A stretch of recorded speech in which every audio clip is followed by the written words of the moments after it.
அனைவருக்கும் பசுமை கனவுகளின் எங்கள் தோட்டம். நம்ம போன டைமு நம்ம தோட்டத்தில் முள்ளங்கி பறிக்கிறத பார்த்தோம். இப்போ பீட்ரூட்டு பாருங்கள், அவ்வளோக்கு காய் நல்லா வந்திருக்கு. இந்த சைஸு இன்னும் நிறைய பெரிய சைஸ் இருக்குது, பட் இந்த சைஸ் இருக்குது. இதை வந்து நம்ம ஃபஸ்ட்டு பறித்து பார்க்கலாம் எப்படி இருக்குன்னு. நல்லா சிறப்பாக இருக்குது.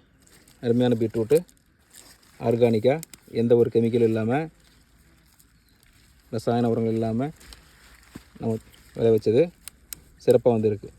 பீட்ரூட்டு ஹார்வெஸ்டிங் டைமுக்குன்னு ஒரு 10 நாள் இருக்குது. இருந்தாலும் இப்போ ஒரு சில கிழங்குகள் வந்திருக்கு. அடிப்படையில் இந்த கிழங்குகள்லாம் நம்ம பார்த்துருக்குறோம். ஸோ சிறப்பாக இருக்குது. வேறு இன்னொரு கிழங்கு பிடிங்கிருக்கு, அதையும் காட்டுறேன். அதுக்கு 2 கிழங்கு சிறப்பாக வந்திருக்கு. இயற்கைக்கு நன்றி.